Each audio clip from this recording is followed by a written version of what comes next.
और एक बहुत ही बड़ी और बिग एक्सक्लूसिव हमारी एग्जीक्यूटिव एडिटर स्वाति खंडेलवाल इस वक्त आपके लिए लेकर आ रही है और वो है आईटीसी को लेकर। आईटीसी में बड़े डीमर्जर की तैयारी है, क्या है बड़े एक्शन की खबर, स्वाति बताइए। बिल्कुल आपने सही कहा अनिल जी, बहुत ही बड़ी खबर है ये आईटीसी के लिए और कई समय से इस पर चर्चा जरूर हो रही थी, बट अब हमें सूत्रों से समझ में आ रहा है कि अब एक कॉन्क्रीट प्लान आईटीसी के बड़े डीमर्जर की तैयारी हो चुकी है। बेसिकली कंपनी ये चाह रही है कि बड़ी अनलॉकिंग होनी है वैल्यू की और वो इसके तहत होगी। डीमर्जर के बाद आईटीसी की 3 कंपनीज बनेंगी, ये बात इंपॉर्टेंट है, और वो 3 कंपनीज होगी होटल, एफएमसीजी और इन्फोटेक। इन 3 कंपनीज पर ध्यान दिया जाएगा और काम आगे बढ़ेगा।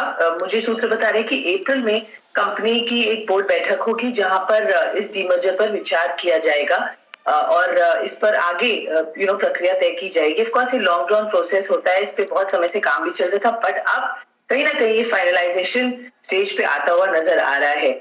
इसके अलावा मैं आपको बता दूं कि इन्वेस्टमेंट बैंकर्स ने भी इस पर काम शुरू कर चुके हैं, ये हमें सूत्र बता रहे हैं, और पेपर, टेक्सटाइल, सिगरेट्स और बाकी एफएमसीजी कंपनी एक फ्लैगशिप कंपनी के तहत यहाँ होगी और बाकी जो दूसरे बिजनेसेस हैं जैसे होटल और इन्फोटेक, ये 2 डिफरेंट बिजनेसेस होंगे।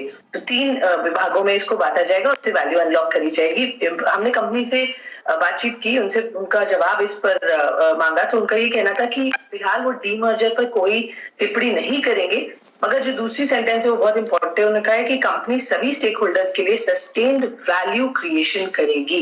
तो क्लियरली ये उसी डायरेक्शन में आगे बढ़ने का विचार है और अब लग रहा है कि अप्रैल में यानी शुरुआत ऑफ FY 22 में यहाँ कुछ कॉन्क्रीट डिसीजन लिया जाएगा। तो आप ये कह रहे हैं स्वाति कि मैनेजमेंट ये कह रहा है कि हम वैल्यू क्रिएशन के लिए जो कुछ भी करना है शेयर होल्डर्स के लिए वैल्यू बढ़ाने के लिए करेंगे, इस पर टिप्पणी करने से इनकार किया। ये भी नहीं कहा कि नहीं कर रहे हैं, ये भी नहीं कहा कि हाँ तो कहेंगे नहीं, ये तो हम भी जानते हैं क्योंकि जब तक वो एक्सचेंजेस को नोटिफाई न करें।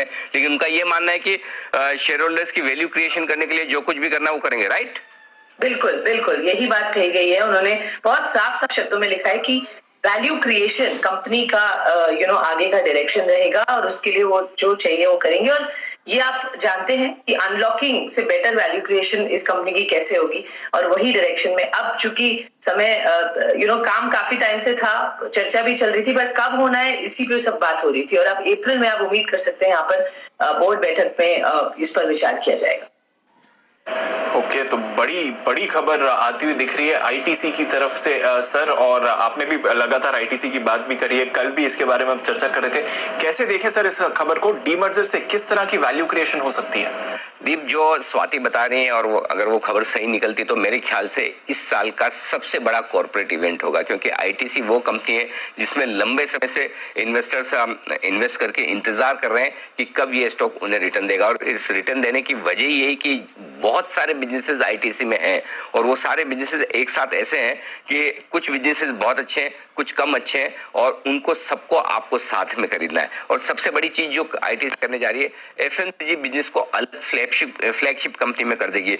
जो स्वाति के इन्वेस्टमेंट बैंकिंग सोर्सेज जो बता रहे हैं जो खबर, अगर सारा एफएमसीजी बिजनेस एक साथ आ जाता है तो आज एफएमसीजी बिजनेस में जो वैल्यूएशन मिल रहे हैं 30 से 40 टाइम के वैल्यूएशन पी मल्टीपल मिलना बड़ा आसान काम है। और अगर 18-20 रुपए की ईपीएस यहाँ पर वैल्यूएशन के तौर पर आईटीसी करता है अपने एफएमसीजी बिजनेस में, तो आप सोच सकते हैं कि स्टॉक का दाम यहाँ से दुगुना होना चाहिए। जी हाँ, यहाँ से दुगुना होना चाहिए। दूसरी बात, जो लॉस मेकिंग होटल बिजनेस है जहां 14,000 से ज्यादा कमरे ये मैनेज करते हैं, उसका वैल्यूएशन भी आप आराम से 20-25 हजार करोड़ का रख सकते हैं। इसके अलावा तीसरा बिजनेस जो इन्फोटेक का, जो छोटी साइज में है और जिसमें आईटीसी को रहने में कोई खास इंटरेस्ट शायद नहीं होगा, और वो बिजनेस वो अगर बेच कर निकल जाए तो 4-5 हजार करोड़ रुपए उनको वहां से आ जाएंगे। लेकिन अल्टीमेटली फिर आईटीसी का फोकस पूरी तरह से, चाहे वो सिगरेट का बिजनेस, एफएमसीजी में इनके सारे आशीर्वाद आटा से लेकर जो बड़ी बड़ी ब्रांड्स है, सारी ब्रांड्स है, बाकी एफएमसीजी बिजनेस है।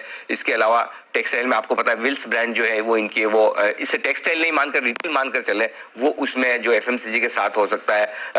पेपर बिजनेस है, पेपर में भी वो टिपिकल पेपर बिजनेस में नहीं है, रिटेल साइड पर ज्यादा है। तो ये सारी चीजें जो आईटीसी के लिए बड़ी वैल्यू अनलॉकिंग कर सकती है। अब बात यही है कि कब होता है, और देख एक चीज समझिए कि इस तरह के डीमर्जर एक दिन में नहीं होते, ये लंबी प्रोसेस जैसे इतनी बड़ी कंपनी है, हो सकता है 3 महीने लगे, 6 महीने लगे, साल भर लगे, वो वक्त लग सकता है, लेकिन प्रोसेस शुरू होना अपने आप में एक बड़ी चीज है, पहली बात। दूसरी बात यह कि ये वो स्टॉक है जो इन्वेस्टर्स के लिए है, ट्रेडर्स के लिए नहीं है। जो लोग आराम से इन्वेस्ट करके बैठेंगे उन्हें मुनाफा डेफिनेटली बनेगा, क्योंकि इस भाव से आईटीसी में आपके लिए खोने के लिए कुछ है ही नहीं। 200 रुपए, 215 रुपए के आसपास, तो मतलब आप देखिए लाइफ टाइम हाई निफ्टी है और पिछले 5-7 सालों से आईटीसी की परफॉर्मेंस आई नहीं है और वैल्यू जबरदस्त है। तो मुझे लगता है कि मैनेजमेंट सही दिशा में सोचा। अगर आईटीसी में किस तरह की वैल्यू अनलॉक हो सकती है, इसका एक आपको अंदाजा लेना हो तो सिर्फ एलएनटी को देख लीजिए।